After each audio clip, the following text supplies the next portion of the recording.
Vijayawada 36వ book ఫెస్టివల్‌కి సంబంధించి వివిధ నాయకులు గావచ్చు, అలాగే పుస్తక ప్రియులు గావచ్చు, చాలామంది గూడా రచయితలు చాలామంది వివిధ ప్రాంతాల నుంచి పెద్ద ఎత్తున వస్తున్న పరిస్థితే ఉంది. సో, ప్రస్తుతం ఇక్కడ జరుగుతున్న సిట్యుయేషన్ నేపథ్యం చూసుకున్నట్లయితే ప్రస్తుతం మనతో మాట్లాడడానికి చూసుకున్నట్లయితే ఏపీ తెలుగు అలాగే సంస్కృతి అకాడమీ చైర్మన్ ఉన్నారు. ఆర్‌టి విల్సన్ ఆళ్ళతో మాట్లాడే ప్రయత్నం చేద్దాం. సార్ ప్రధానంగా 36వ ఈ యొక్క బుక్ ఫెస్టివల్ సంబంధించి విజయవాడ నడి బొడ్డున ఏర్పాటు చేయడం, అలాగే ప్రతి ఏడాది కూడా లక్షలాది పాఠకులు రావడం, అలాగే ఈ లక్షలాది బుక్స్ ఒకే చోట కొలువుదీరడం. సో ఎట్లా అనిపిస్తుంది ఏంటి? అంటే పుస్తకం అనేది హస్తభూషణం. వాస్తవానికి ఇప్పుడు డిజిటలైజేషన్ జరుగుతున్న ఈ క్రమంలో కూడా పుస్తక ప్రేమికులు ఇంకా ఉన్నారు. వాస్తవానికి డిజిటలైజేషన్ కాకుండా పుస్తకం పట్టుకొని చదవడం ద్వారా మానసిక వికాసం, మానసిక ఉల్లాసం ఉంటుంది. విజ్ఞానం కూడా తద్వారా పెరిగే అవకాశం ఉంటుంది. కాబట్టి ఇప్పటికి ఏంటంటే పుస్తకానికి మరణం లేదు. కాబట్టి పుస్తకం ఈరోజు బుక్ ఫెస్టివల్స్ అక్కడ హైదరాబాద్ కావచ్చు, ఈరోజు విజయవాడ కావచ్చు, విజయవంతం కావడానికి కారణం ఏంటంటే పుస్తకానికి సంబంధించి ఏదైతే ప్రజల్లో పుస్తకం చదవడం ద్వారా మరి వాళ్ళ జ్ఞానం తర్వాత ఆనందం కలుగుతుందో అది ఈరోజు సాక్షాత్కారం అవుతుంది. అందుకే ఇన్ని వేల మంది ఈ బుక్ ఫెస్టివల్ సందర్శించారు. తెలుగు అకాడమీ నుంచి కూడా మేము అనేక కాంపిటేటివ్ పరీక్షలు కానీ, వైద్య విజ్ఞానం, తర్వాత సామాజికం, రాజకీయం అనేక అంశాలకు సంబంధించి కానీ డిఎడ్, బిఎడ్, అదేవిధంగా డిఎడ్ ఇట్లా పుస్తకాలన్నింటి కూడా మేము పబ్లిష్ చేసాము. ఇవే కాకుండా మొట్టమొదటిసారిగా సంస్కృతానికి సంబంధించిన పుస్తకాలు కూడా మేము పబ్లిష్ చేసాము. అంటే ఇప్పటిదాకా సంస్కృత అకాడమీ గత ప్రభుత్వంలో మేము చాలా చేసామని అకాడమీ నామకే వస్తేగా పెట్టారు.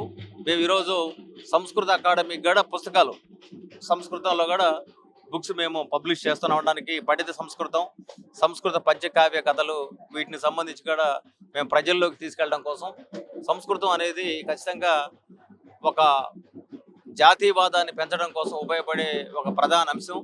దేశం మొత్తాన్ని ఏకం చేయగలిగేది ఒక సాంస్క్రిట్. కాబట్టి ఆదిమ భాషగా సంస్కృతాన్ని మేము గుర్తిస్తాము. అదేవిధంగా తెలుగు భాష పరిరక్షణ కోసం కూడా తెలుగు అకాడమీ కృషి చేస్తుంది. తెలుగు అకాడమీ నుంచి కూడా త్వరలో ఉగాది నుంచి కూడా ఒక మాసపత్రిక తేవాలని కూడా మేము ప్రణాళిక సిద్ధం చేసాం. ఆ మేరకు నిర్ణయం తీసుకొని ముందుకెళ్తున్నాం. అది కాంపిటేటివ్ పరీక్షలు రాసే వాళ్ళకి, అదేవిధంగా సాహిత్యం మీద అభిమానం ఉన్న వాళ్ళకి అందరికీ కూడా ఉపయోగపడే రీతిలో ఆ మ్యాగజైన్ ఉంటుంది.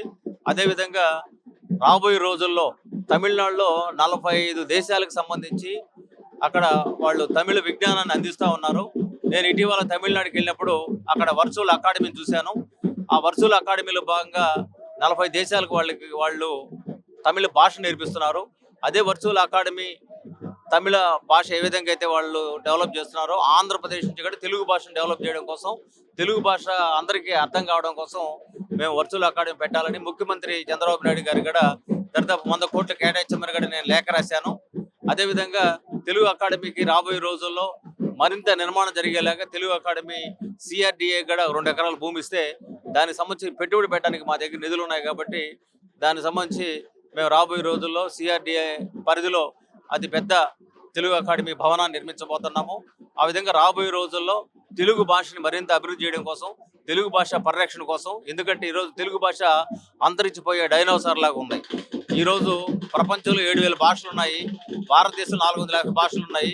అదేవిధంగా ఈరోజు గుర్తించిన భాష 22 భాషల్లో తెలుగు భాష ఒకటి. కాబట్టి ఈరోజు తెలుగు భాష ఆంగ్ల భాష వ్యామోహంలో పడి పేరెంట్స్ మనం ఆ మాతృభాషను మనం మర్చిపోయాము. ఇతర ప్రపంచ దేశాల్లోకి వెళ్ళినప్పుడు ఈరోజు వాళ్ళకి మన అస్తిత్వము, మన ఆత్మగౌరవ ఉనికి భాష మాత్రమే ఉంది.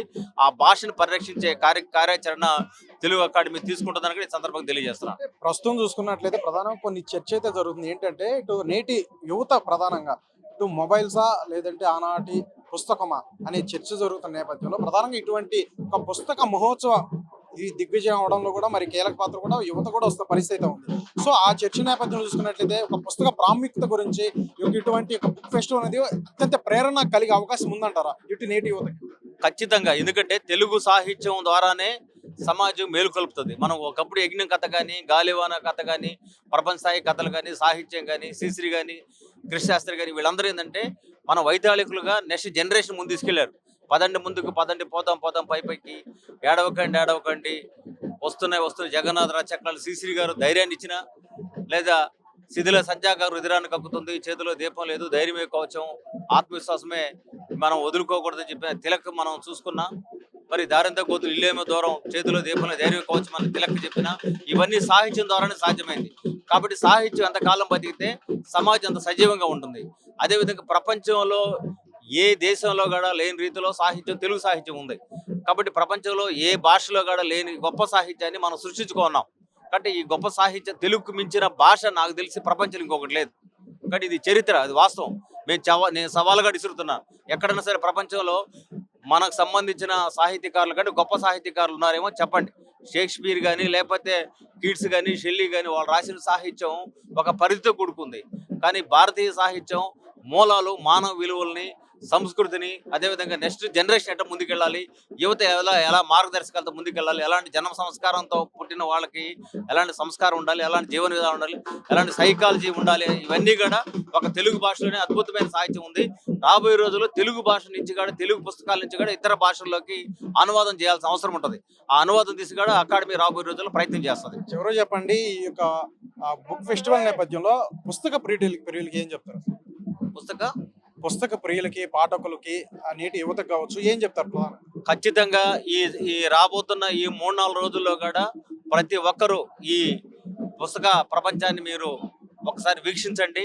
ఈ పుస్తక ప్రపంచంలోకి వచ్చి ఖచ్చితంగా మనం పుస్తకం ఎందుకు కొనుక్కోవాలని కూడా మీకు అర్థమవుతుంది.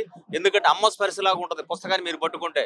మీరు ఎంత రిజిస్ట్రేషన్ పట్టుకున్నా అందులో ఆ ఆత్మ ఆనందం ఉండదు. కాబట్టి ఆ స్పర్శలో పుస్తకానికి రిజిస్ట్రేషన్ చాలా తేడా ఉంది. కాబట్టి అమ్మ ఆవకాయ ఎట్ట ప్రేమిస్తామో పుస్తకాన్ని కూడా, పేపర్ని కూడా అంతే ప్రేమించాల్సిన అవసరం ఉంది. పుస్తకాన్ని టచ్ చేయడం ద్వారా మీకు అద్భుతమైన అనుభూతి కలుగుతుంది. అదే తెలుగు భాష నేర్చుకుంటే 79,000 నాడులు మన దేహంలో పనిచేస్తాయి. ఆరోగ్యంగా ఉండాలంటే, గుండె జబ్బులు రాకుండా ఉండాలంటే, బ్రెయిన్ స్ట్రోకులు రాకుండా ఉండాలంటే, బీపీ షుగర్లు తగ్గాలంటే మాతృభాష తప్ప ఇంకొక భాష అవకాశం లేదు. అదేవిధంగా రాబోయే రోజుల్లో కూడా 5వ క్లాస్ వరకు నిర్బంధంగా 2 ప్రైవేట్ స్కూళ్ళు, మా ప్రభుత్వ స్కూళ్ళల్లో ఖచ్చితంగా తెలుగు భాష ప్రతి పాఠశాల పెట్టాల్సిన అవసరం ఉంది. ఆ మేరకు భారతీయ జనతా పార్టీ గారి, నరేంద్ర మోడీ గారి, మా కేంద్ర ప్రభుత్వ విధానం ఏంటంటే మాతృభాష 5వ క్లాస్ వరకు విద్యాబోధన ఉండాలనేది. ఆ దిశగా మేము ముందుకెళ్తున్నాం. ఆ దిశగా ఉండాలని కూడా నేను ముఖ్యమంత్రి గారు కూడా నేను ప్రపంచ తెలుగు మహాసభలో కూడా విజ్ఞప్తి చేశాను.